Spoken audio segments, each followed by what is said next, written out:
Hello and welcome to Multiform. Every week we get together with... Already flubbed it. Oh well, leaving it in. Every week we get together to talk about the latest Xbox news, rumors, and the games we've been playing lately. And there's a lot to talk about this week. New episodes post every Monday morning. You can email the show, questions@multiformpodcast.com, or you can follow us on social media, Twitter, Facebook, @multiformpod.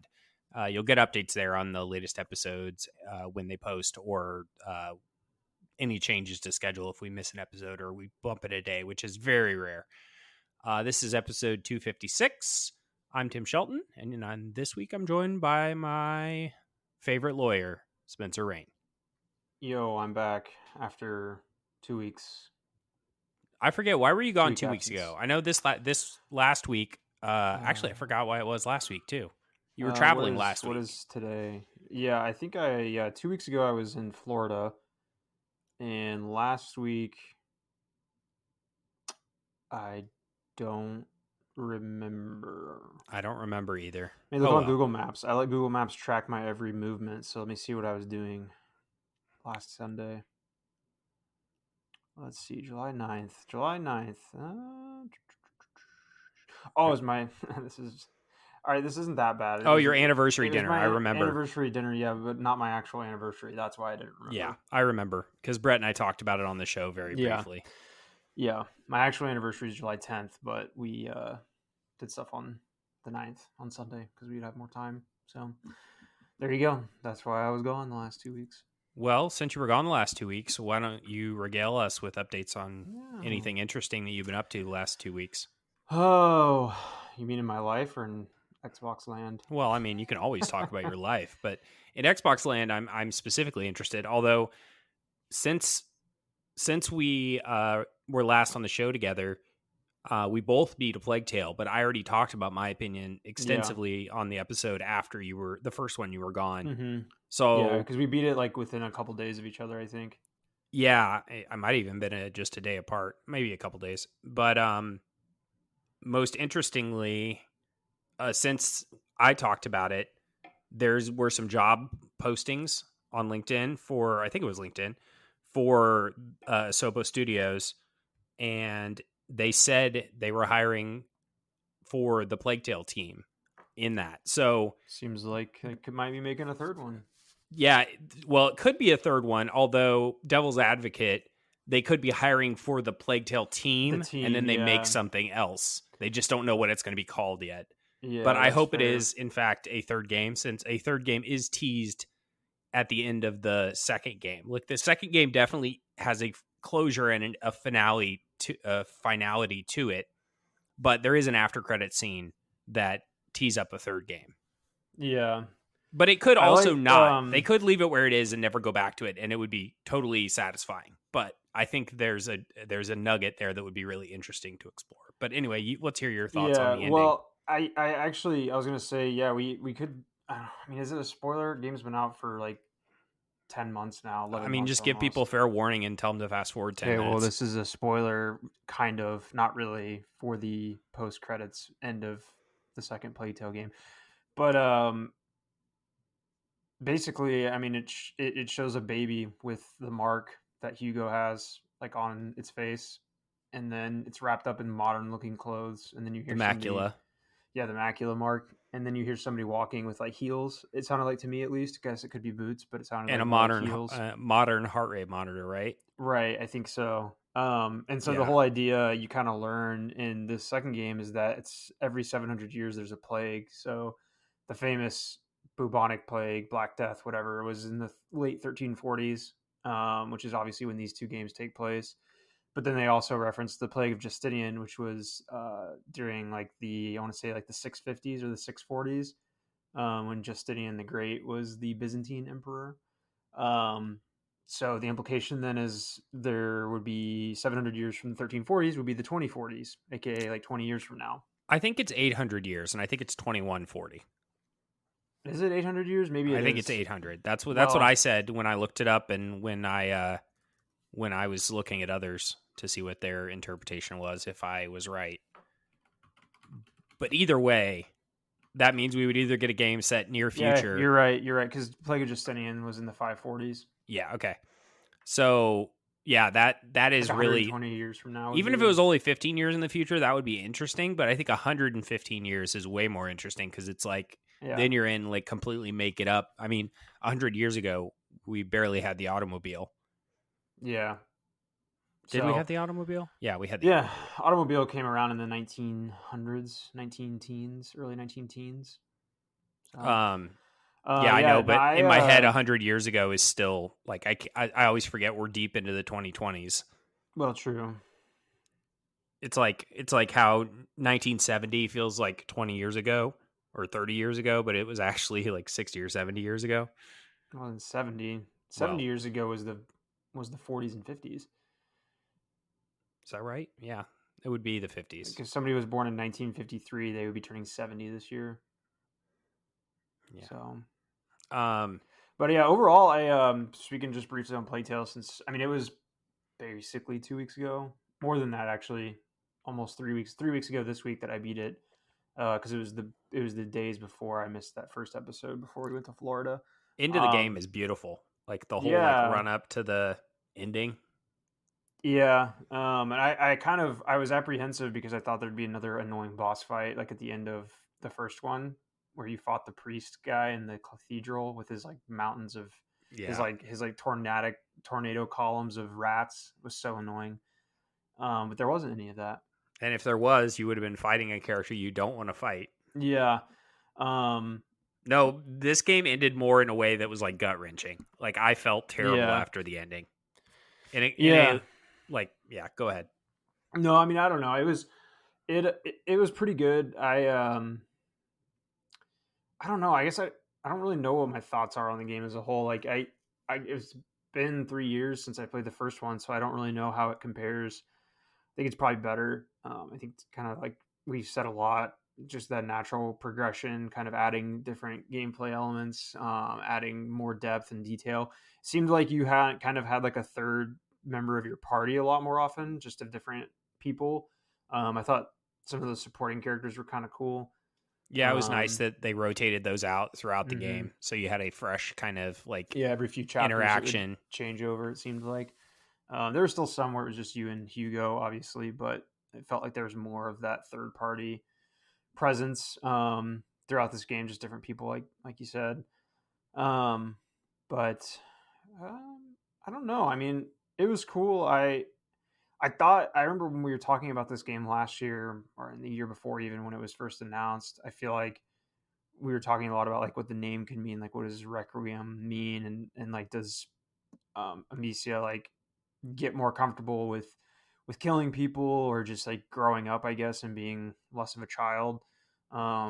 And kind of that idea of like the Tomb Raider reboots, how like the first time you kill somebody is Lara Croft in the 2013 or 2014 Tomb Raider. Um, she's like really like taken aback by it and she can't believe that she did it, type of a thing. And obviously kind of the first Playtale game there's a little bit of that, and then the question was like, all right, how is her character going to evolve into this second game? And like her experiences obviously like constantly surrounded by death because it's the Black Plague on the one hand, but then on the other hand she's having to potentially kill people to protect herself and her brother. um and there's a little bit of that, but not really. I think Yeah, later they in the like touched on it for a second and then never come back yeah, to well, it for and the like most part. and later in the game, maybe not later in the game, but whenever you would have, I forget his name, the like other younger kid that was with you, I Yeah, forget his name. Whenever he'd be the around, alchemist. yeah, yeah, whenever he would be around, it would seem like he was trying to be like the angel on your shoulder because he would always be like shocked if you killed somebody or killed a bunch of people, type of a thing. Um, but yeah, there wasn't as much into that as I thought there would be because it was still obviously more about Hugo. Like the kind of the meta story is more about him. But yeah, I mean, the thing at the end was like, I remember we were messaging about this in their group me, just like how much can these kids take as far as like the emotional damage, and especially Amicia. By the end of the game, it's like, geez, Louise. Yeah, it's a gut punch. The end run of the game. It is kind of refreshing that they chose, much like Red Dead Redemption 2, when it kind of has a semi-dark ending, but not as dark. But like there's an epilogue to this game. Like there is a bright, like they jump a year forward to see Yeah, Amicia setting out to seek out others and reignite her, like, I don't know, mission and remembrance of her brother. But the Yeah, only complaint I really have about this franchise is that there's way too much of the game that they limit my movement. Like, there's just so much of the game where they make me go slow. Like, I want to run or I want to move, and they're trying to tell me something, so they slow me down. And it can really bring the game to a crawl. But when you're playing the game or experiencing the story, I love it. I love it so much. It's also because there's so few stealth games.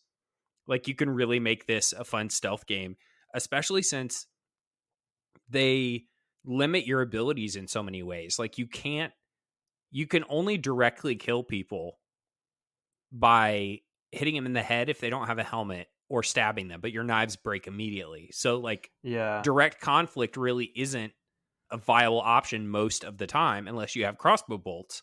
So you're constantly finding ways to use the environment and stealth to move past your objective. And generally, this game incentivizes you to stay hidden for most of the game, which I really like.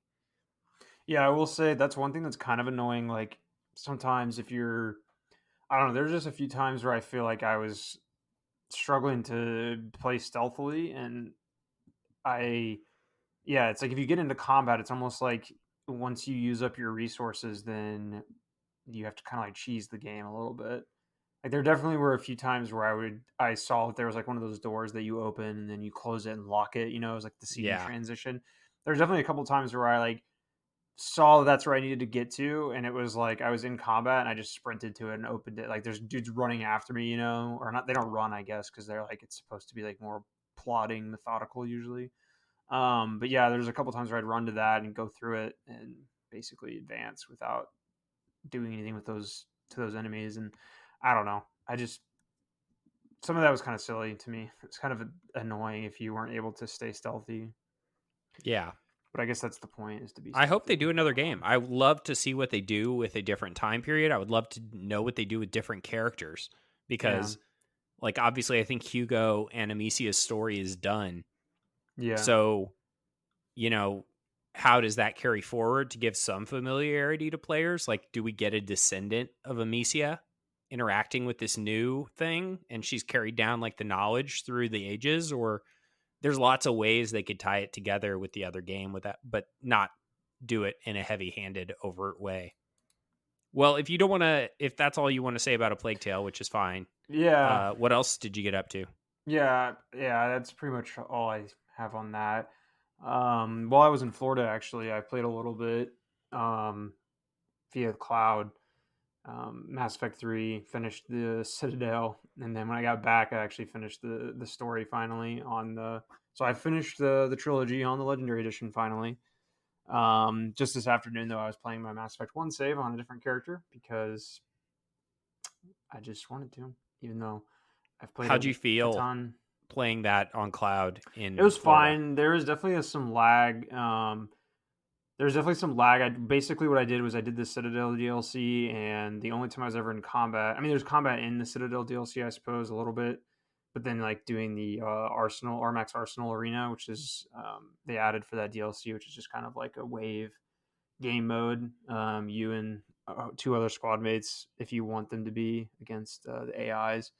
But it was a little bit laggy, definitely doing that stuff. Like, there would be a ping lag, but I was playing on the lowest difficulty, so it didn't matter. But it definitely wasn't as good as it was in when I played it earlier this year in Colorado, which that might just be because the Wi-Fi wasn't as good where I was.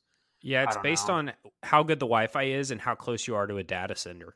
So, Yeah, like, if we're, but that's Florida. They have to have a ton of data centers in Florida. yeah, I don't know. I Such a also tried populated state. playing. I also played AC Odyssey for like 5 minutes because I was like, oh, this is on cloud streaming. I haven't played this game in like 5 years.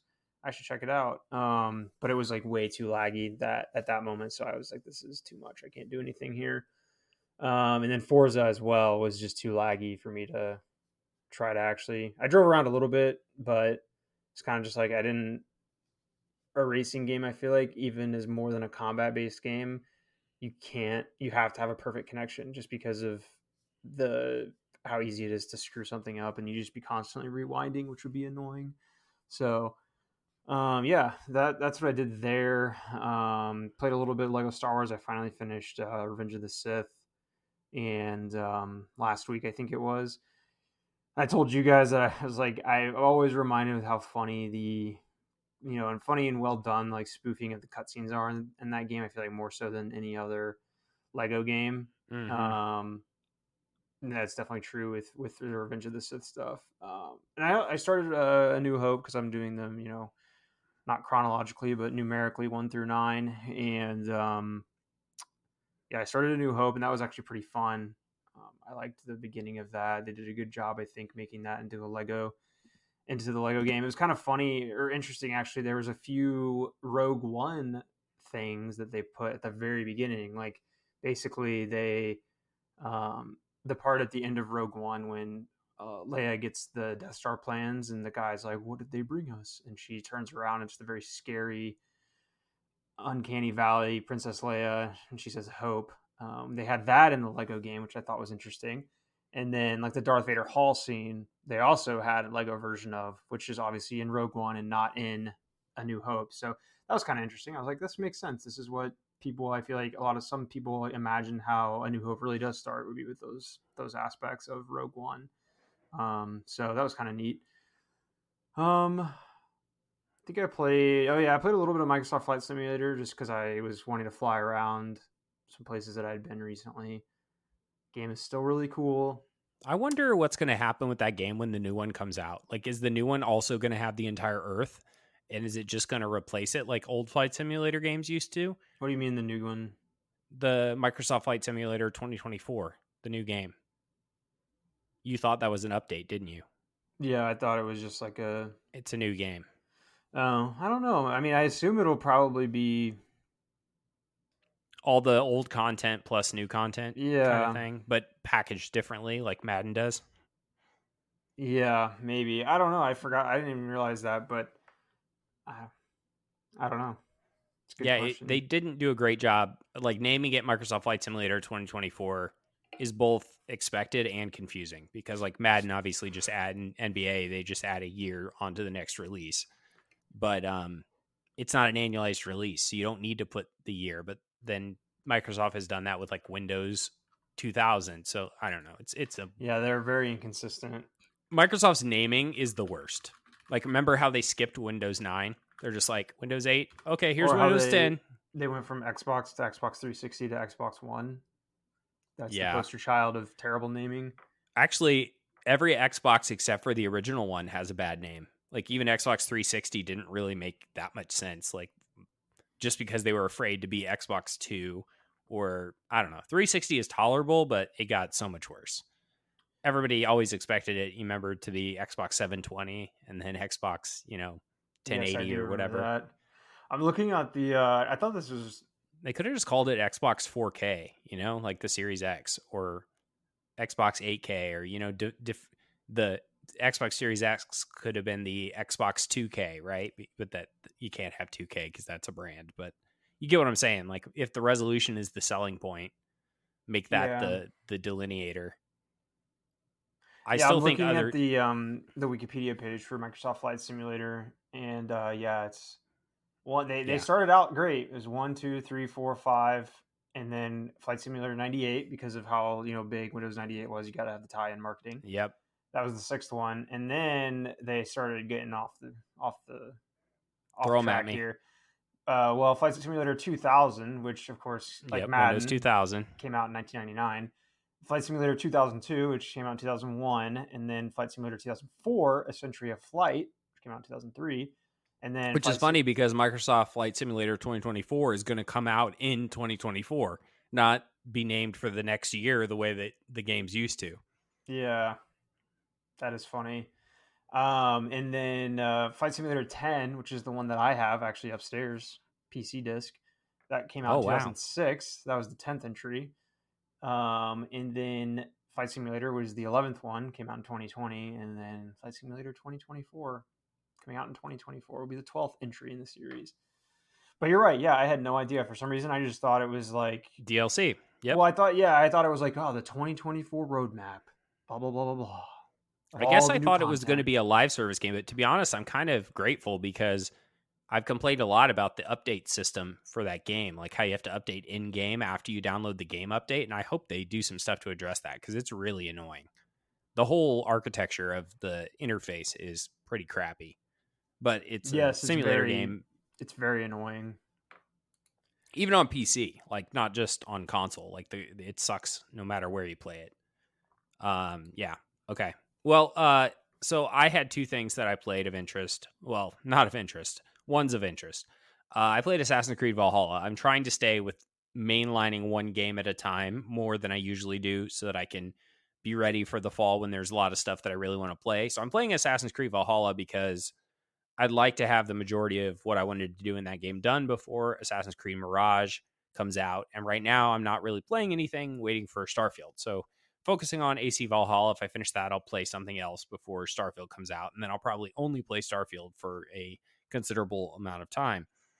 So I'm roughly, I think, 45 hours in now. And I was telling Spencer and Gus today, the surprising thing to me is I only have 13 achievements after 45 hours. Now, I've done a fair amount of side content, and a lot of the side content, you don't get the achievement until you've completed all of the activities of that type. So that takes a lot of time because you have to clear the whole map and get to all the areas to clear everything. For example, and I think I'm probably 2/3 of the way done with the pledging and taking alliances. I think I have like 2 or 3 left, but it's good. I like it more than I used to, but there's still a lot of things about it that I like less than Origins and Odyssey. Particularly the resource management, I think, is a lot worse. You just need a lot of resources to upgrade things. And so you really got to commit yourself to one build or two builds, because if you want to swap out your gear and get it up to like a high level, you're going to be using a lot of resources. So really the incentive to swap stuff around really isn't there. I mean, it's already an insanely long game, and it would become insanely longer if you were switching stuff all the time. But I've always been a big lover of Assassin's Creed. If I had to put Valhalla somewhere, I'd probably put it in the middle of the pack as far as my love of Assassin's Creed. It's nowhere near as like Unity. I didn't really enjoy. It had a lot of things that irked me. So if that's at one end of the spectrum, this is more somewhere towards the middle. But I'm sure I'll talk about it more once I get near the end of it and everything. And I will eventually play the DLC if I have time. And I know that not everybody that listens to this wants to hear about Assassin's Creed Valhalla every week, since that's an older game. But, I'm going to talk about what I'm going to talk about. The other thing I've been playing, and not that's an overstatement, is I've been playing Exoprimal since it came out on Friday. Now, the overstatement is I haven't been playing it very much because I don't think I like it. It has things that I should like it kind of feels like Anthem in a way. You get into a mech suit, you kill dinosaurs, but it has something wonky with the controls to where I couldn't get the sensitivity where it felt good, and I didn't feel like messing with it anymore. So I was like, you know what? Screw this. I'm just going to uninstall the game. So I didn't even play like 2 hours.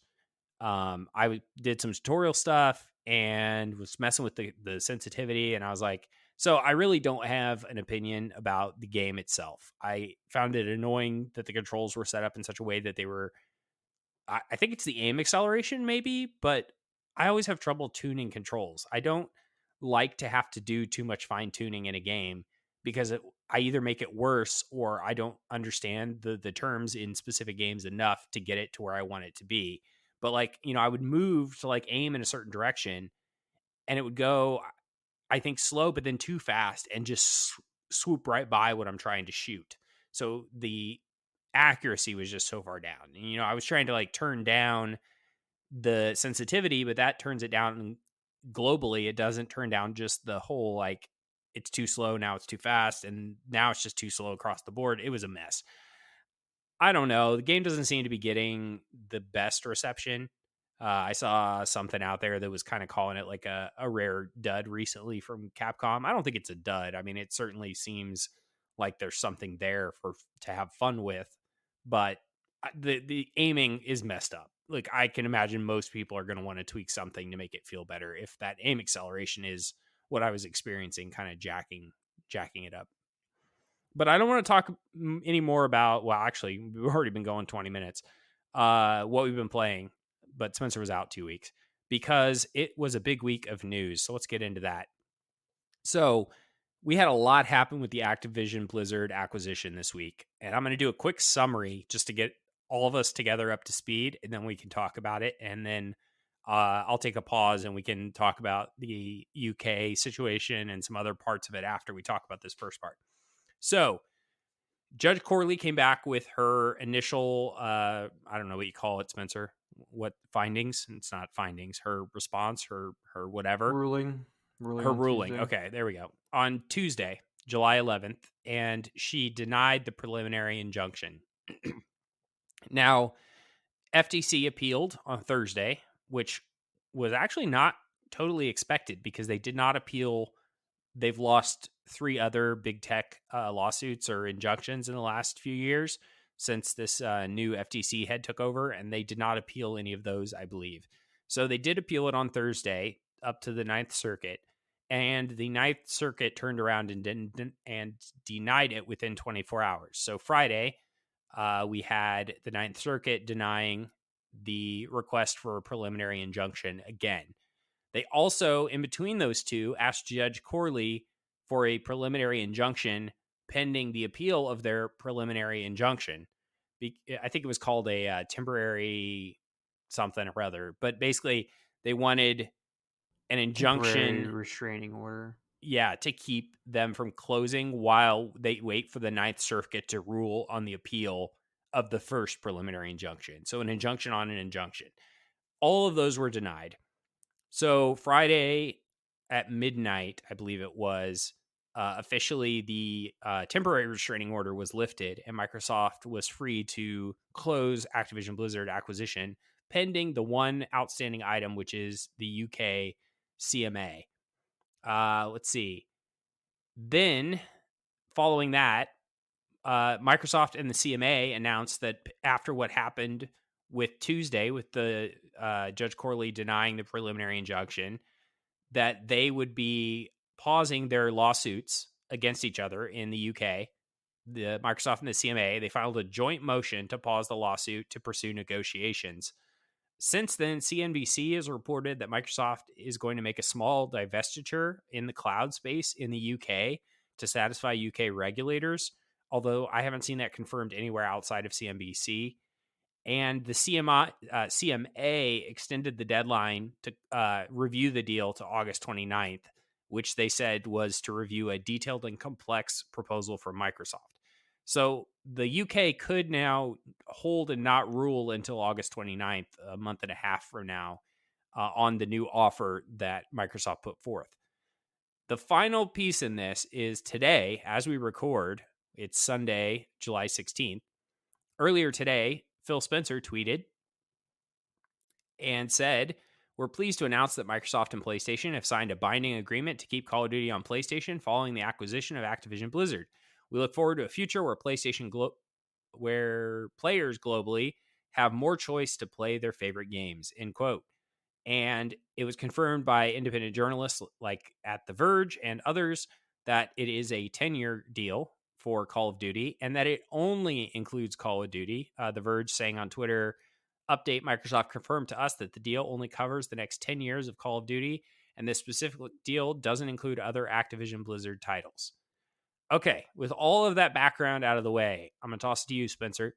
Spencer, how do you feel about how all this court stuff went down? You're a lawyer. You can explain or make this interesting for the audience, maybe. And also, how do you feel about this outcome and what it means and all that? Well, I'm glad it's finally over. I think everybody Near can over. say that. Basically, I mean, yeah, not 100% over, but certainly like we're at like 98%. Whereas you, with your nice football reference, Tim, you said we were at the 1 yard line. I think on Twitter at Yeah, some now we're point at the this one past week. centimeter line. Yeah, yeah, we had first and goal at the 1, and now we just advanced the ball an inch. So Yeah, well, once you're past the 1, don't they just call it like first, first and once you're inside inches? the 10, when you're inside the 10, it's goal to go. So it'd be first and goal, second and goal, third and goal. 4th and goal.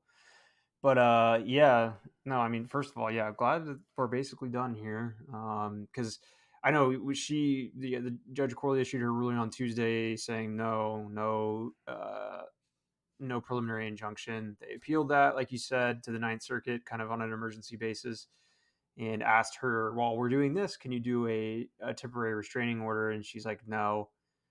And the Ninth Circuit was also like, no preliminary injunction. Well, this is for the deal while this is ongoing. So pretty straight up denials across the board. Technically, they could appeal to the Supreme Court beyond the Ninth Circuit, but there's less than 0% chance that they would do that. I'm trying to find the Judge Corley's. I think I put it in our chat, her response in her ruling, because yeah, here it is. It was pretty definitive. Here it is. Judge Corley, this is all a quote. There are no internal documents, emails, or chats contradicting Microsoft's stated intent to make Call of Duty exclusive to Xbox consoles. Despite the completion of extensive discovery in the FTC administration proceedings, including producing of nearly 1 million documents and 30 depositions, the FTC has not identified a single document which contradicts Microsoft's publicly stated commitment to make Call of Duty available on PlayStation and Nintendo Switch. And then here's a second quote that I pulled out for Spencer and Gus earlier this week. And there are functional differences between the Switch and the PlayStation and Xbox consoles. The Switch is portable, and if it has a screen and less powerful hardware. However, neither the FTC nor its expert consider the extent to which the Switch's differentiated features, including its price, portability, and battery, are factors that customer balances when deciding which console to purchase.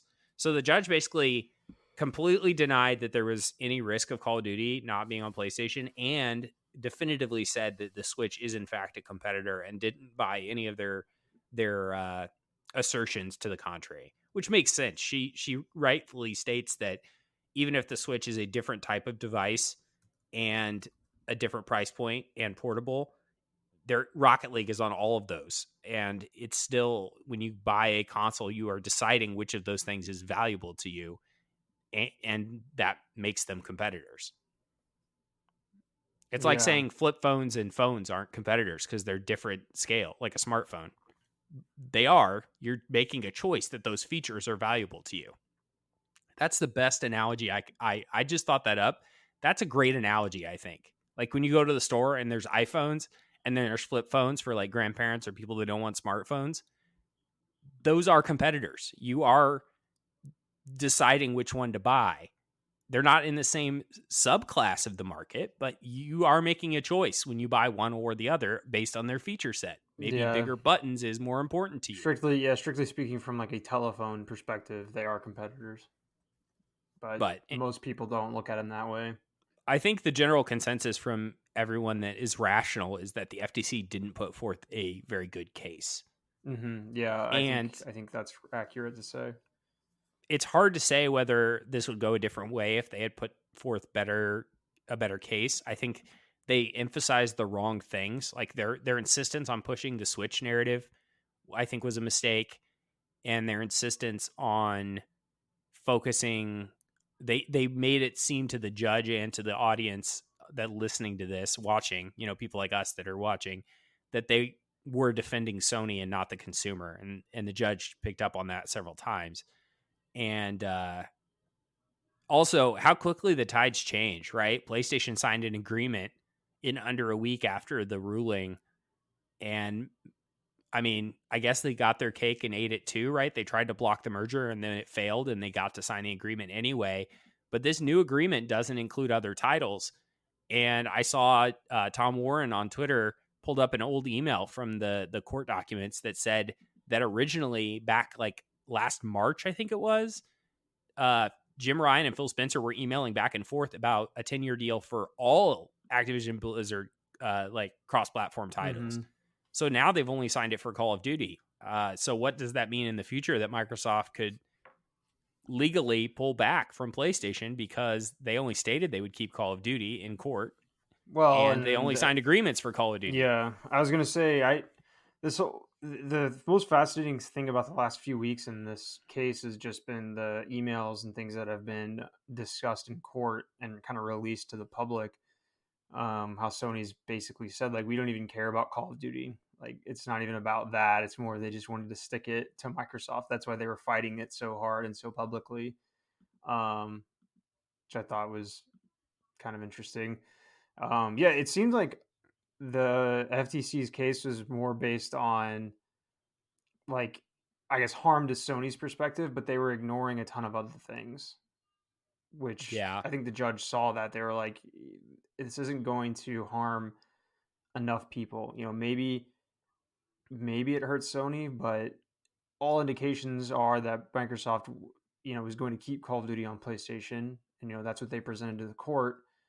It wasn't just like that they were going to lock these titles away. And I think we talked about this 3 weeks ago. It was Satya Nadella is the one who said, like, from a business standpoint, it makes less sense for us to remove Call of Duty from PlayStation. So I don't know. I think like you said, Tim, this version of the FTC since Joe Biden became president has been more aggressive, I think, in trying to counter big tech, in quotes, mergers and acquisitions. And this isn't the first one that they've failed in the last 3 years, failed to prevent, I should say. There was one that involved Meta, I think, a couple years ago. So They bought a yeah, VR company. Yeah. yeah. So they've been, I think, maybe not strangely aggressive. That's not the right word, but like they've been certainly more aggressive than um, past versions of the FTC have been regarding these types of mergers and acquisitions. I um I get these email digests basically every day, legal digests at my work email, and they're almost always, not always, but it seems like once a week or a couple times a month at least, they're talking about Biden's FTC being aggressive with fighting what they believe to be anti-competitive moves by companies. So it's interesting that it just so happened that one of these moves happened to be video game centric and Microsoft slash Xbox centric. I will say it was funny, the whole, and I'm hoping we can be done after this week, maybe at least in some sense talking about it. But I did think it was funny just seeing, like, in court filings of from both sides, just these things that we talk about, or like the Xbox and PlayStation and Call of Duty, just like in like what I do basically at work. Like I type stuff up, and you know I'm Legal I'm never, briefs. yeah, legal briefs or whatever, or memorandums or whatever, and I'm never going to mention or refer to video games probably. So it was funny just to see, like, because it's basically everybody uses Times New Roman 12-point font, like in every legal document. Sometimes people use Georgia, sometimes they'll use like Arial. Did you see officially Microsoft Office is changing their font? No, Calibri or whatever is no longer going to be default font for what's it going Microsoft to be? Office. It's a new font they invented. Interesting. It, Yeah, I it's will a say, variant of another font. yeah, we use Calibri a lot just because it's the default, like especially in Outlook as well. I think But originally one of the best things about it was it increased readability and it reduced the cost of printing because it required less ink than Times New Roman. I think probably, that's what it was. And it was easier on but the eyes.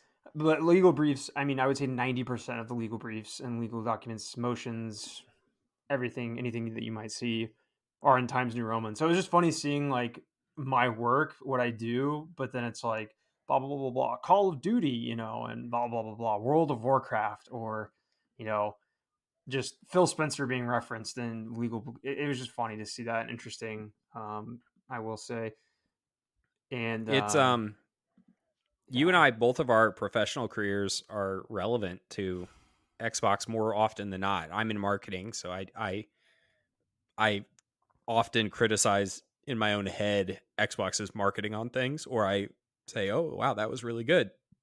For example, the weekly emails they send out from Microsoft, if you opt into Xbox marketing emails, I think they're terrible. Like the call to actions are not clear. The headlines don't correlate with the message in the email. Like it really bothers me how many things they do in their weekly marketing email that I wouldn't do. The PlayStation ones are better in some areas, but they're worse in others because I also get the weekly PlayStation emails. But it's also like nobody cares. I'm like so into the weeds. Like I'm sure people either open it because it's Xbox and they're curious or they don't. But I mean, somebody somewhere in Microsoft Xbox marketing cares about those conversion rates and how many people are clicking and how many people are buying based on the advertisements in those weekly digests. Yeah, this Saga, you say it's almost over. I think my expectation is this is probably going to close on Monday because There's Tuesday's nothing in the way. the UK CMA, but I think Kind they can of. probably carve out a way around that for the temporary and then solve it in the next month or so. But I think the incentive to close is the deal ends Tuesday with the $3 billion out fee unless they renegotiate with Activision. And there's a couple things that make it seem like that might happen. Number one, the stock market seems to think that's going to happen. The NASDAQ is pulling Activision Blizzard from all of their indexes on Monday. And two, the stock market thinks it's going to happen because the stock is currently hovering around $93, I believe. And the buy price, I closed around $93 on Friday. The buy price for the buyout was 95. So it's creeping incredibly close to the buyout price, meaning the market thinks they're going to get a small amount of margin, even buying it at $93. Yeah. Um, Well, it and it looks was like in the 80s. the CMA extended that July 18th deadline to August 29th, or They that did. deadline was extended. But So I think Microsoft could close the deal on Monday and find a way to not do business in the UK. Like say, okay, fine, we're just not going to do business in the UK. We'll for use an external now, third party or until whatever for until a we can, month, which makes and then sense. we'll get this sorted out. I Yeah. like there'll The be some way that they'll figure out to do this, but I think it's going to well, close on Monday. I really do. no, I think you're right. I think when this Or episode today as you're is hearing this. airing, yeah. Well, in the as part of the kind of the negotiating that they did with the CMA after the FTC lost, they mentioned that the CMA received a detailed and complex proposal from Microsoft, and I think part of that was their Microsoft saying that they'll um, divest of there'll be some small divestiture, Yeah. to kind of compensate for gaining Activision Blizzard, or at least in CMA's eyes, which they haven't said publicly anything about that, right? Other than like No. it's something is getting spun off in some way. We were joking about it. I think was that Thursday or Friday? We were joking about it. I was saying that like they're going to sell Bing off, or they're going to sell off of their remaining like $30,000 in the Zune intellectual property that they still have somewhere, like cobbled away somewhere in a warehouse or in a lab. This joke will kick differently. Well, actually, I'll just I'm going to say it now because it's funny now. They're going to divest Major Nelson. Yeah, that was the divestiture, Major Yeah. Nelson. We'll talk about that later in the show. Yeah, No, I think the one thing I saw seemed to think that they were going to divest cloud operations in the UK, like maybe like the data centers or the operational technology or something to a third party to run, which I don't think they care about at this point, right? A cloud is not it's a feature of Game Pass. It is not a market in and of itself. And if you need to have a third party run that in one country to net millions and billions of dollars of revenue from the Activision Blizzard future products, I think that is fine. Another thing that I keep hearing stated wrong in other podcasts and YouTube shows about this acquisition is people act like when you buy a company and you merge, you're spending money and then you light it on fire and you have this company. I think it was Phil Spencer or somebody that was doing commentary about how the FTC didn't seem to understand how acquisitions work because you're not spending $69 billion. You're transforming that $69 billion from liquid capital into ownership into interest. an ownership interest of assets and future products built by that entity, but you own that entity. You own their buildings, you own their assets, you own their employees, not own, but they work for the company. Those They're are not your assets employees, yeah. under contract. Like those are all assets. The company can also be grown in value and sold. It's not like the cash is burned. Like it's not like you couldn't recoup some of that cost. And you expect that cost to make money and you pay it back over time through, future revenues. Like, it just, I don't know. That FTC thing was sometimes hard to watch, but also you have to remember, like, Microsoft, they live this industry. The FTC, they have to sue people in all these industries, right? So, like, they have to get themselves up to speed. Yeah, that was that's actually funny you mentioned that. One of the like first things they told us in law school was that you'll probably have to become an expert in something overnight at some point in your career. And I think the professor that was telling us that was talking about how when he was in private That's practice funny. before he became a professor, he was like representing somebody. I don't know if it was like a products liability thing, like he was representing like an airplane company or doing something with that. And basically, I think they had like an engine failure or something along those lines. And so he was talking about how he spent like basically 2 straight days in a hangar educating himself on like how the engine worked and possible points of failures and things like that. So they have to do stuff like that, crap like that all the time. I feel like, I mean, some of it is kind of rinse and repeat, but also specific industries have specific quirks and features. I think that Yeah. don't exactly carry over. Um, One other comment on this that I would be very curious to find out, which we never will, but just the amount of money Microsoft expended during Getting this the entire lawsuits thing. through. Yeah, the attorney's Oh, it fees. it Like how has much? to be multiple millions. Oh, easily. I mean, if this was like 5-10 million, something at huge. least, I mean, I wouldn't be surprised if it was more than that. But it's like I've been saying all this time. They had 3 billion reasons to spend all they need to spend to make this go through. Yeah. $3 billion out fee is a huge amount. That's more than Sony spent on all their acquisitions, except for maybe Bungie. I forget what they paid for Bungie. still, Like, I'm still annoyed that it was Activision Blizzard. Like, I mean, come on. I mean, there's worse It's things not they worth could buy. $69 billion. I Like, wouldn't I sure. wouldn't have been very excited if they bought, like, I'm not excited about Activision Blizzard. I don't really care about Activision Blizzard, but I definitely like people, some of the ones that were floated out there, like Square Enix or Capcom. Like, I don't really play any games in those ecosystems, and I don't I don't know. I don't know what I would have wanted them to buy though. Like, honestly, I like more than buying little one-offs, right? Well, Like, I mean, it's not like, yeah, I think it that I always talk about is the assets from Square Enix and Crystal Dynamics, like all that stuff, like oh yeah, that that would have been a good that one to get Embracer like bought Tomb Raider and for yep. peanuts. And Embracer's now going to flush down the toilet because they're falling apart. Yeah, I want a new Tomb Raider game. I was reminded Well, that I was reminded of that today when I was on the store looking at the sales because the like 3-pack of the game is on of that trilogy is on sale right now. there's something else I was going to say when we were talking about like having to become an expert in something, and I can't remember what it is. It's going to come to me in a minute.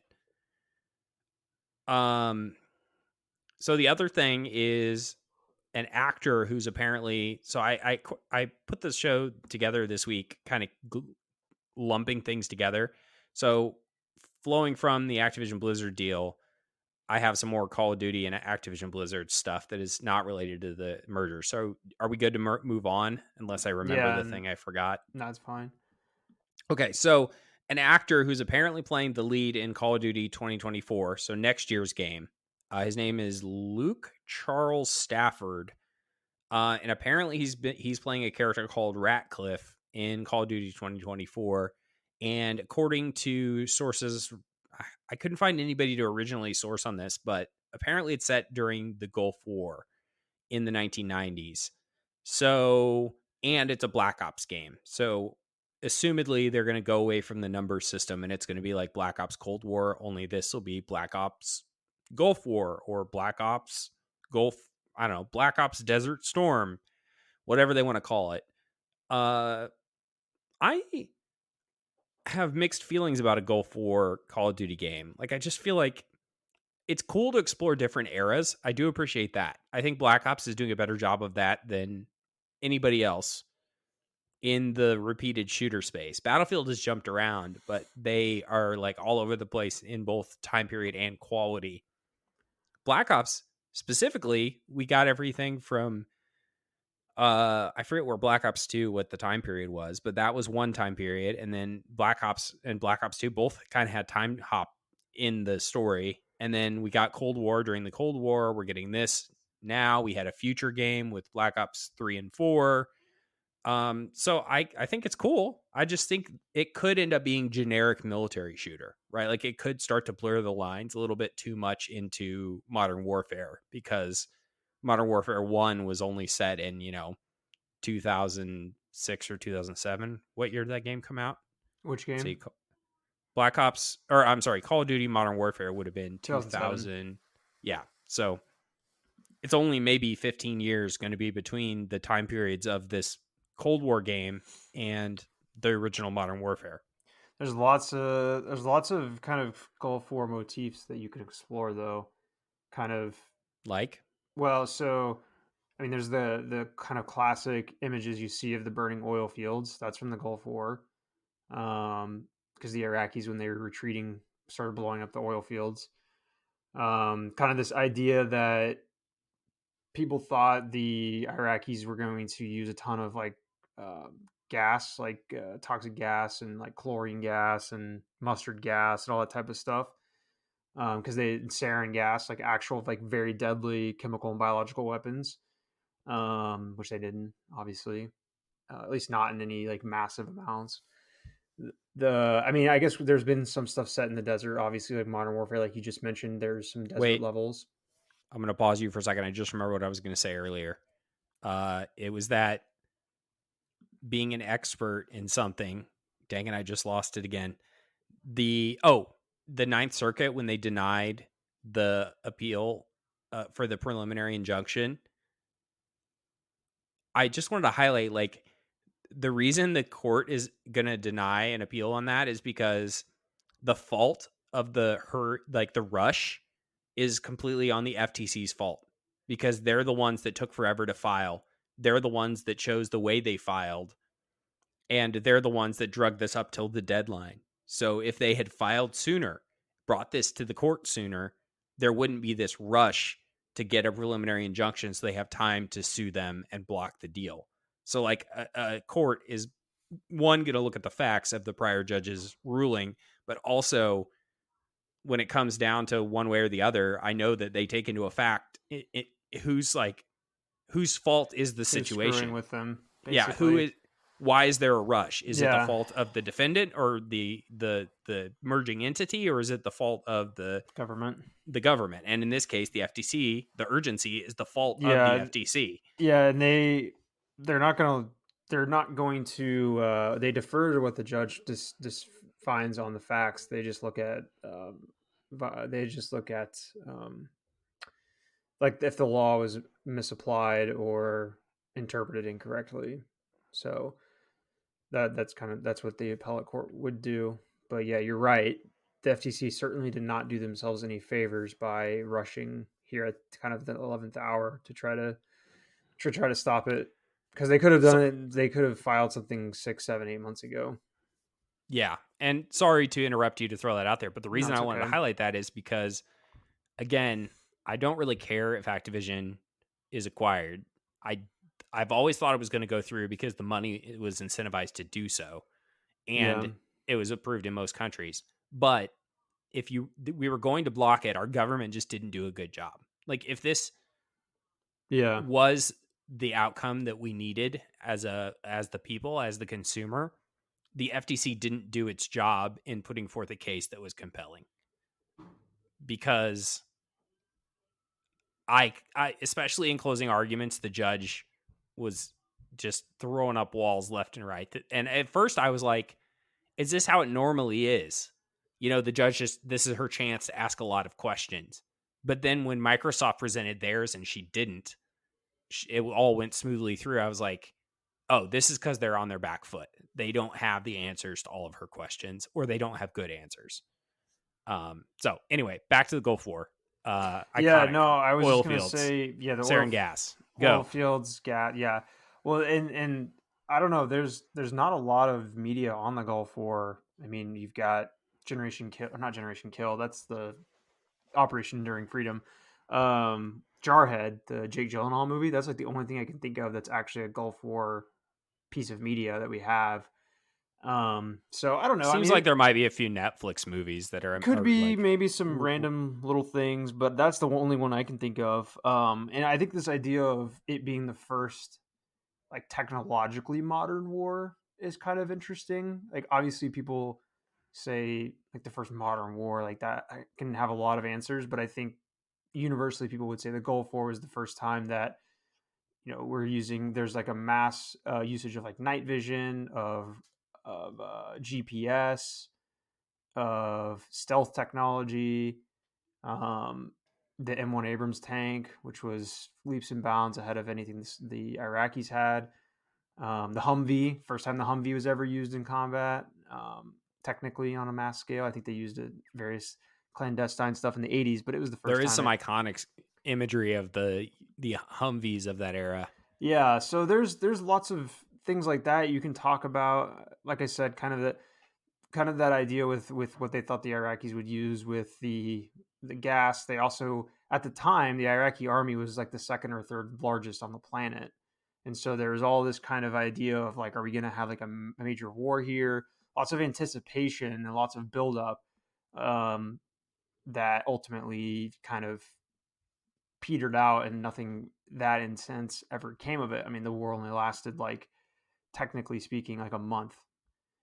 Um, I think it was like a 6 or 7 or 8 month long period from when we started building up, but the actual, you know, Operation Desert Storm, as it was called, was like a month. So I don't know. It's kind of cool, and it was the largest. I think at the time, or it still is, or was at the time, was the largest military operation since World War II. So as far as like the amount of people and countries involved, so I don't know. It's just interesting. I mean, like I said, there's not a lot of media there. So I would definitely like that a lot. I think it'd be cool. Yeah. I do appreciate just them jumping around different eras though. Like that's the thing I'm most excited about. Yeah. Okay, the other last Activision thing I have this week is just to acknowledge that The Boys, the Activision, or sorry, not the Activision, the Amazon Prime TV show is doing a crossover with Call of Duty in the new mid-season update where Starlight, Homelander, and Black Noir, if you've watched that show or you've read the comic books, are all coming as playable characters in the game through paid content packs, as well as skins for guns and weapon charms and some other stuff. The skins are the three characters with their likenesses from the TV show on Amazon Prime, though. So it's the actors like Anthony Starr, who plays Homelander. It is his Homelander in the game. And it's both hilarious because it's like these superheroes from this offbeat, non-traditional superhero story, very violent story that fits better with Call of Duty than maybe like Captain America would, but also it's just weird to see Homelander running with an assault rifle because he's basically that world's version of Superman, so sort of as far as powers, so he doesn't need guns. I'm sure they're going to sell a ton of these, but I did log into the game to see what it was looking like in game, like what the characters looked like, and they look very much like their real life counterparts. But I just think it's interesting that Call of Duty is very much trying to be Fortnite with their like having streamers in the game and having tie-ins with stuff, and I'm sure it's working for them. Spencer, any thoughts?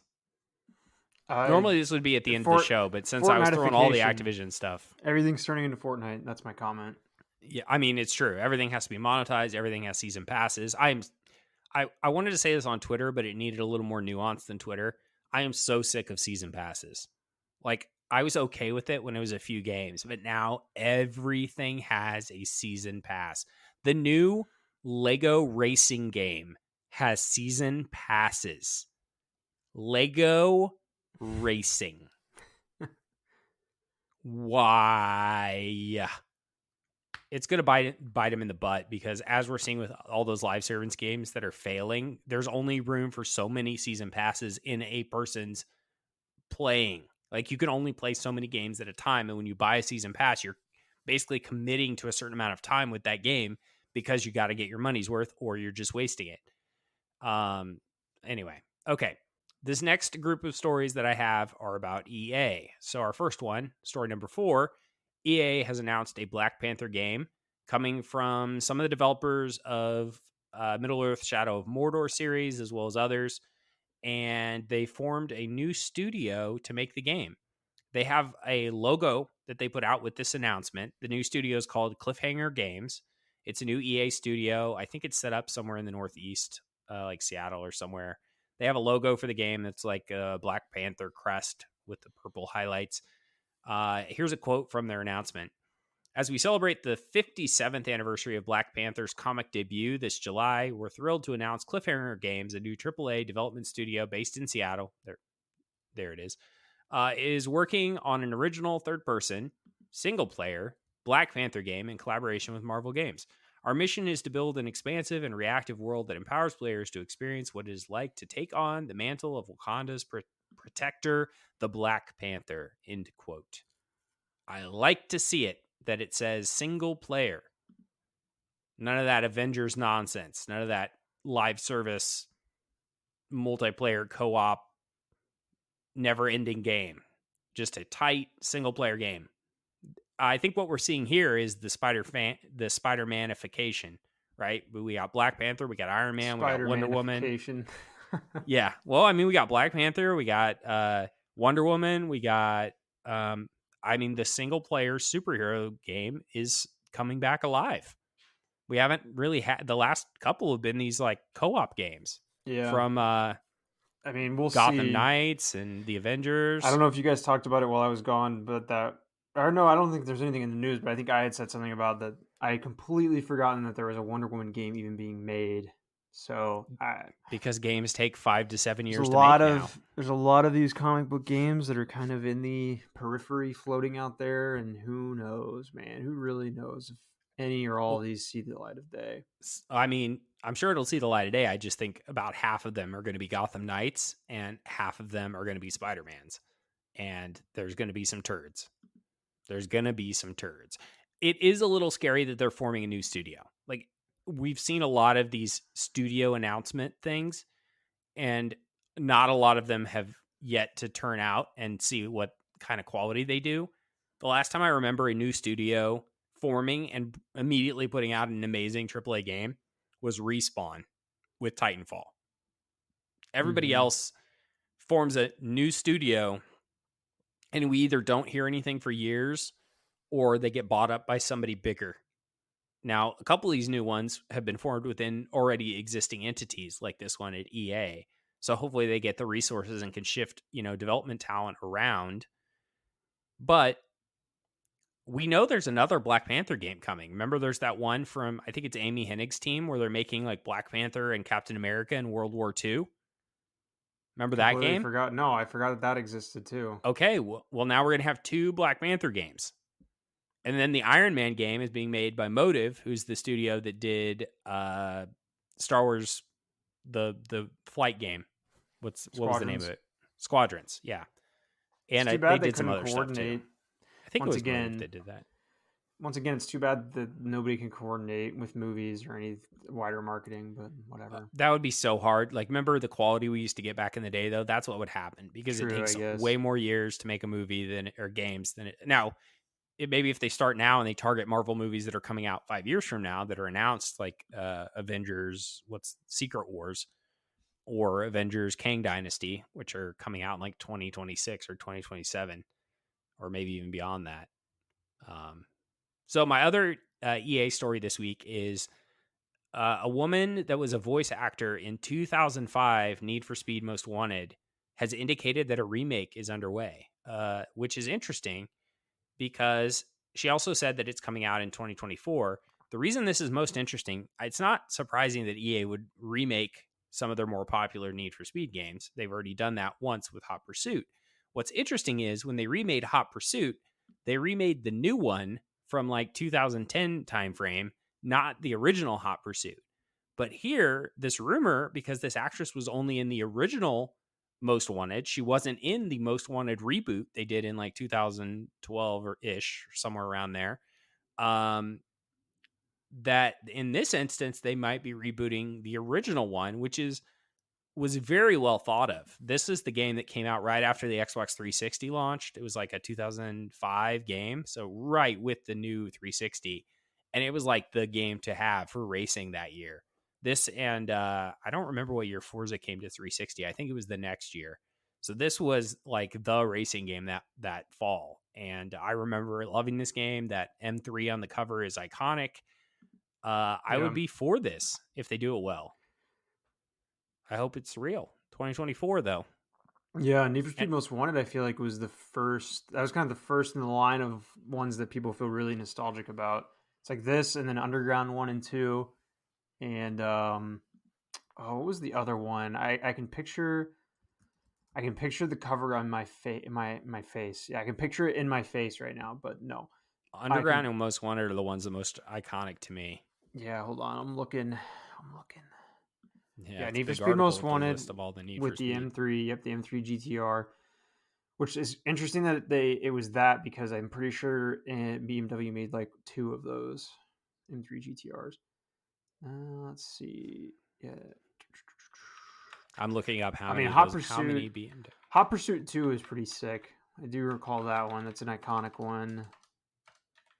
Yeah, Yeah, well, Underground 2, Most Wanted they only made 10 of that car. You were near to close. 10. Okay. BMW M3G was a M3 street GTR. version in Yeah. total. Only 10 of these cars were ever made. Minimum requirement imposed to make the American Le Mans series at the time. Yeah, I'd say that the stretch from Hot Pursuit 2 in 2002 to Underground in 2003, Underground 2000. Yeah, I'd say that stretch from like 2002 to 2006, those 4 games, that was the absolute, what's above like Pinnacle. platinum, the platinum era of Need Yeah. for Speed, right there was that era. It's interesting though because they already remade Most Wanted and Hot Pursuit, right? Yeah, those were the Yeah, two that remade in the 2010s, and they already remastered one of those reboots. So then now they're yeah, going to do a remaster of the original, even though they've already done a reboot. It's very like, again, brands need to be more consistent with their messaging, and they're like, there's now going to be 3 versions of this game, and then the first one and the third one will be similar and the second one will stand alone. It's just very confusing. It matters less nowadays because it's digital storefronts, but when you used to send your grandma as a kid for Christmas to Target to buy you a game for Christmas, kids make Christmas lists and their grandma takes it to the store and goes to the electronics person and says, "Hey, little Johnny wants this game. Can you give me Most Wanted?" And the store clerk's going to go, "Which one? We have 3 and we have multiple platforms." And you go, "Xbox." "Which Xbox?" yeah. "I don't know." Like, it's stupid marketing, it's stupid naming. Moving on. Okay, Xbox added a new feature this last week. This is pretty cool. Their quote is, "It will let players capture 60 seconds clips and report inappropriate voice activity on any multiplayer title with in-game voice chat on Xbox Series X, S, and Xbox One." The reason this is so revolutionary is you now can report people and record what they said, not just in game chat and things they do in the Xbox ecosystem. You now can do it when they like if you were harassed or abused verbally in-game chat, you can now submit that for reported feature for whatever purpose to be reviewed. And this could go a long way to dealing with the toxicity that has become in-game voice chat with strangers. I can't tell you the number of times that I enter a chat and people are having conversations with other people, and it's just so toxic. And I remember the 360 days when everybody had a mic and there was some trash talk, but it was certainly not like the toxic wasteland that talking to strangers is now Man, when you enter a game. all I know is, yeah, I mean, and the memes that still kind of perpetuate regarding like the Modern Warfare 2 era of Xbox 360 and game chat. I don't know. It was pretty. It was the Wild West. It's always been the Wild West. There's always like, for me, my experience was there literally always was like someone that sounded like they were 12 years old, and then you'd have another guy that sounded like he was, like 30, And and another guy that's high, yeah, completely high, and can't understand a word you're saying. yeah, and they would always start yelling at the squeaker, as the 12-year-old was called, the squeaker, to get him to shut up, or. And then everyone inappropriately harassing every woman that enters a lobby. It's just, Yeah. it's so toxic. It's so stupid. The squeaker's mom just be like, all the comments. It's I, a funny and classical period. I guess it means I'm a decent human being that I cannot put my mind in the mindset of a person that either A, cheats at games, and B, like harasses people like in a absolutely like criminal way on game chat. Like you just have to be a bad human being. Also, when you cheat at video games, like you cheated. It's not like you actually accomplished something. I don't know. It's just so stupid. Okay, following up on the tease earlier, number 7, Xbox Live's Major Nelson, Larry Hryb himself, is stepping down after 22 years with Microsoft. I'm going to read his 2 tweets. He had a 3-tweet series tied together, but the third one was just saying that the Xbox podcast was going on hiatus as a result. So here's his goodbye announcement. After 20 incredible years, by the way, why does he say 20? Because all the media surrounding this and reporting said 22 years. So I don't know why he says 20. He says after 20, but I don't know. After 20 incredible years, I've decided to take a step back and work on the next chapter of my career. As I take a moment and think about all we have done together, I want to thank the millions of gamers around the world who have included me as a part of their lives. Also, thanks to the Xbox team members for trusting me to have a direct dialogue with our customers. The future is bright for Xbox, and as a gamer, I'm excited to see the evolution. Thanks, and I'll see you online, Larry Hryb. Really is an end of an era. Like when you think of Xbox, you really do think of Larry Hryb. And he kind of was less prominent for a few years there in the early Xbox One era. Mm-hmm. And then they brought him back with a vengeance, I think because he was missed and leadership changes and things like that. Yeah, it's a sad day. I wonder what the future is for him. He did say in some replies that he was going to take some time off, be with his family, and then do something else. But I wonder if he already has his future lined up or if he's wanting to just pursue something differently. And, he probably has the freedom to do that. Yeah. He's also getting older. I don't know how old he is. I'm going to look it up right now. Yeah, when I saw that, I mean, I think he's like you kind of pointed to, Tim. I feel he's like 65. Oh wow! So would not have guessed that he was that I would old. not have guessed that either. I So would have he could guessed probably 50s or early 60s, just straight up maybe. retire if he wanted to. Yeah, I don't know. I felt like he was a lot more prominent in the 360 era. Yeah, 100%. Not as much in the Xbox One or even like the Series X era. I feel like he kind of slid more in the background there for some reason. And I always thought it was a little interesting the last like 5 to 10 years that they didn't use him more in marketing, not necessarily marketing, but just it was always Phil Spencer. It was never they never had or even I mean there's plenty of other prominent people at Xbox that you would see talk, but it just felt like he never was there. Like you never saw him on any of the E3 stuff anymore or anything like that. I just remember on the 360 era watching Major's Minute, all the time. Yeah. That was funny. They Hadn't thought did about make that a in a concerted while. effort to focus more on developers talking about their own work, which I Yeah. think was part of it. Like he used to, and he's always kind of represented the community, right? Like he was at all the like fan fests and stuff. I met him. I was on the front row of E3 2019, the Xbox presentation. We happened to end up right on the front row. I've said this before, right where walked out right in front of me. But before the show started, Bonnie Ross, Larry Hryb, and a few others were just at the front, just talking, and just anybody could go up and talk with them. And so I went up and talked to him for a little while. And of everybody I talked at E3 2018 and 2019, that was a major person in the industry, the two nicest people that spent the most time not knowing who I was or anything, and just just talking to me like a normal person and being cool and just having a great conversation were Larry Hryb and Pete Hines. I talked to Pete Hines for so long. He was so down to earth, very, very cool to talk to. and Larry Hyrb, very, very kind, very generous. Just very, he didn't know who I was. I walked up and he had just a great conversation. So I respect him greatly. I'm interested to see how this affects Xbox marketing going forward, how they deal with things like he's kind of been if you follow Xbox on social media, the main sources of putting announcements out are Larry Hyrb, Xbox Wire, and Xbox official accounts. And Larry Hyrb did this thing where he would announce every game going live.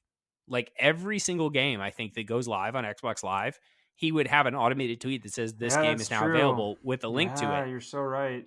And I'm pretty sure that that's like a feature of going on the Xbox platform is you will have Major Nelson announce that your game comes out and his audience then has an opportunity to engage with it. I wonder if that will continue because I'm pretty sure he was manually he himself was setting those up and Yeah, or I his secretary or if he has one. So I wonder if that continues or if that's something that he as the director of and programming had chosen to do. RAP Free Code Friday. It was Yeah. from him. I was looking him on Twitter right now. I'm looking. I won it on August 21st, 2020. So almost 3 years ago. 6 months of Game Pass Ultimate. I won a code from Free Code Friday forever ago, but it was before you, and I won a code for Witcher 3, It's funny. which I think I was trying to win something else because I think I owned it on disc at the time, and I won that by mistake. But I was like, okay, well, at least this way I don't have to put the disc in. And now, of course, I'm all digital anyway, so it doesn't really matter. I like to have digital. So, okay, following up that, number 8. Oh, do you have another thought? Well, You I look was like you're gonna say, according to Wikipedia, he started working at Xbox or MSN. Microsoft in 2001, but Xbox in 2003. So he Oh, yeah, that's transferred true. That divisions. is true. That's what it Yeah, he was was. at MSN something. I forget what he did. It was something at MSN. MSN Live, maybe. I don't know. That makes sense. 20 years at Xbox, 22 at Microsoft. Also, great run. And I think he was in radio before that. He always talks about his time in radio. Podcasting, yeah, Yeah, I too. Before cannot that, believe that he is 65. Like, that is so shocking to me. On the high end, I would have thought like mid 60. 50s. Yeah, 60 maybe, but like 65. Like, although he's only 4 years older than Mr. Tom Cruise. I just saw Mission Impossible Dead Reckoning Part 1 this last weekend. Great movie. Can't wait for the second part. Okay. Number 8. The Xbox Friends and Family plan that they've been testing in not secret at all. They have announced the countries they're testing it in. They're ending the tests in August. I think they were only testing in 2 countries. And then they told Eurogamer, let's see, Eurogamer has a statement here. We're excited about how the Friends and Family plan has resonated with our gamers and will be evaluating the learnings to help create an offer that we can bring to more players worldwide in the future. So it does seem like this will probably come back in some way, shape, or form. It's just going to be probably a global launch when it comes back. No comment there, Spencer. Nothing to say. Mm. Okay. I forgot Finally. about that too. Friends and Family plan. Yeah, well, it's one of those things where it didn't affect us. It's just like, hey, this might be coming in the future.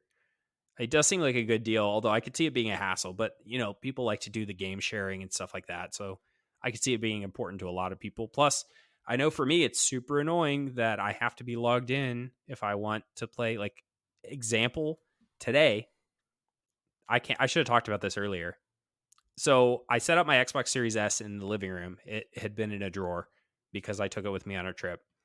So the kids could try playing something because I'm trying to teach my kids to play games. They're 3.5. And I saw on Game Pass that there is 2 Paw Patrol games. I think one of them is coming off and the other one is staying. And so I went to Game Pass and I filtered for friends and family and kids section. And they have roughly 30 games that they have labeled as kid friendly. And so I downloaded a few of those and I let my kids play the Paw Patrol game, which went pretty well. For 3.5, my daughter the game only used 3 buttons, the left joystick, the A button, and the Y button in the first level. And the only part that she couldn't do on her own was I had to do a QTE where you had to hold up on the joystick and tap buttons in a certain order, kind of like Paw Rappa the Rappa, but a little bit simpler. and she completed the first level, her and her sister. So that was pretty cool. But the hijinks I had to jump through, because I have multiple consoles and only one of them can be my home console, is if I'm not on my home console, I have to log into my account. Then I have to switch over to my wife's account, which is what the kids play on. And then I have to leave my account logged in the background so that they can access the Game Pass games. Now, I could set that console as my home console, but then I run into problems when I can't remember what the situation was, where I ran into a problem where I couldn't access my games in my office. I think it was because there was an internet connection issue or something, and my console was not marked as my home console, so it would no longer let me play. Anyway, I play in my console 99% of the time, so it doesn't make sense for me to make that other console my home console. Anyway, all that to say is, if we had friends and family and it was only a few dollars more or something, it would be easier for me to upgrade. Plus, at that point, Spencer, you and I are obviously related. Your wife, or my wife, is your sister. You know, we could do the friends and family as well and maybe save some money by having you and I be on the same plan. But, you know, it's however it works out. It does seem like a good thing to have, though, just because as they focus on subscriptions, and Netflix is doing this thing where they're trying to force everybody to buy their own subscription, having a built-in way to share it with the people that you are closely related to seems like a good idea. I think Netflix should do the same thing. Instead of letting you buy additional households, let you pay like a big premium and give it to a certain number of people and make it a little bit simpler. That is kind of how it works, but it's not perfect. You can only add 2 households, and it's a whole thing. Anyway, final story. Number 9, Everspace 2, surprise launch on Game Pass. The game came to consoles on August 15th. I think it was launched in final form on PC in April, and it had been in early access for like 2 years. So Everspace 2, now available day one, Game Pass. But the more interesting thing is somebody that worked on the game did an interview with, I'm going to pull it up here, the Xbox Expansion Pass podcast, or YouTube channel, I guess it is. And a couple interesting things that he said on the podcast. And let me see. The guy's name is Michael Shade, CEO and co-founder of Rockfish Games. The interesting thing he was saying, and I'll read the quote here in a second, is that Game Pass deals actually benefit PlayStation games and gamers. And here's how he explained it. The first quote, first he said that having the money from the Game Pass deal allowed them to add 9 to 12 months of more production time to the game. So a whole year of additional development from the upfront cash from the Game Pass deal. Secondly, he said, we could have made Everspace 2 without the deal on Xbox Game Pass, but it would have been a smaller game. And then finally, it's maximum flexibility, extra funding. You just make a better game and everybody's happy. Even the PlayStation fans get a better game on PlayStation 5 because of the deal with Game Pass. So in his case, a game that's not a major publisher AAA game, but it's still a pretty big game, getting the upfront money and guaranteed money that Game Pass allowed them, they reinvested into the game to make the game better, and it benefited all platforms, not just Xbox. And because it's only one platform, it also ends up as a hedge on their bets, right? Because they now can still sell on PlayStation, PC, and Xbox. They're only out they're going to lose some sales on Xbox to subscription, but they got that money up front in the fee that they received from Xbox Game Pass. So I don't know. It just seems like it's a decent risk mitigator, as well as a way to get money up front when you're still in development to make a game better. So just an interesting perspective. Not that he's right or wrong. It's just one perspective, and there can be multiple. But this looks kind of neat. I'm gonna check this out. It does look cool.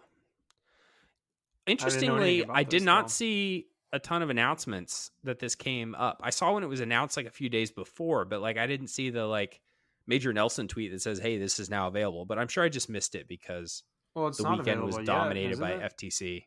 Yeah, it was the 15th. That was yesterday. I thought it was August 15th. Oh, that's why.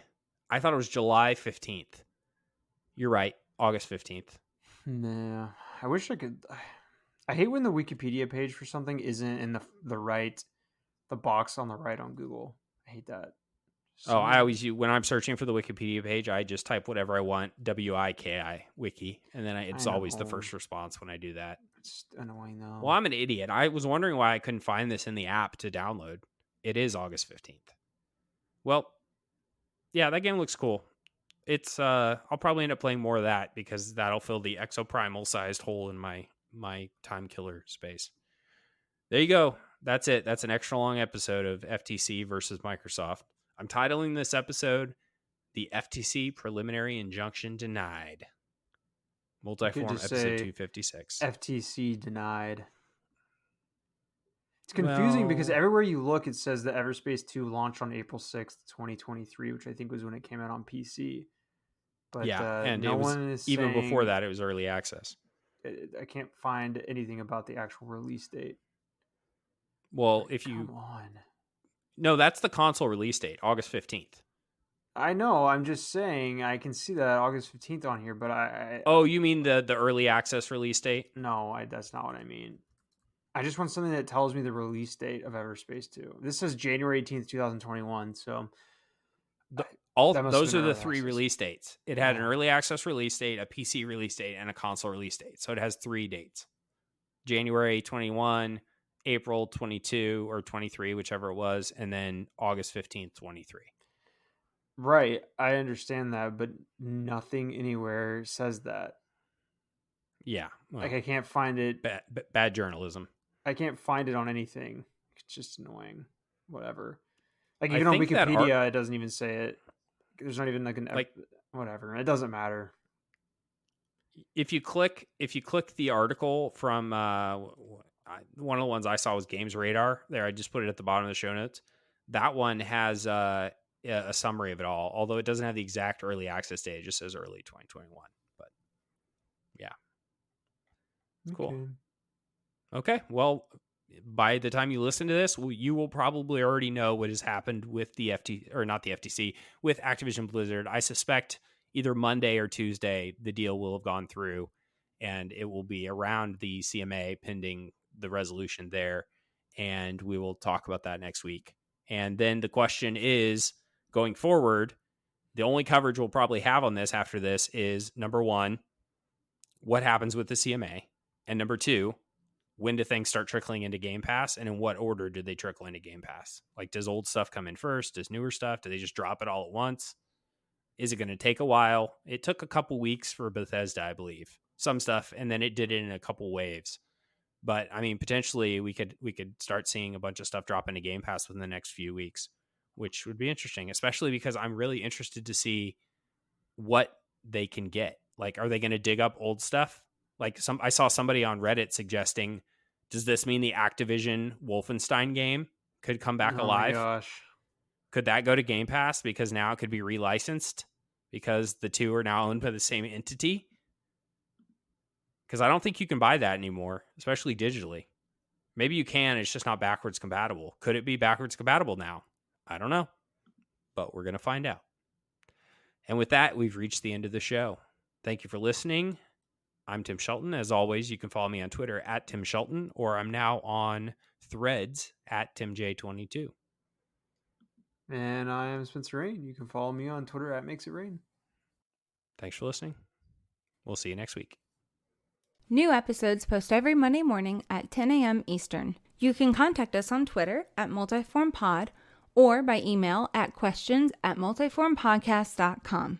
If you enjoyed our show and you're feeling extra generous, please share it with your friends or on social media. You can subscribe on Spotify, Apple Podcasts, Google Podcasts, Stitcher, or anywhere you listen.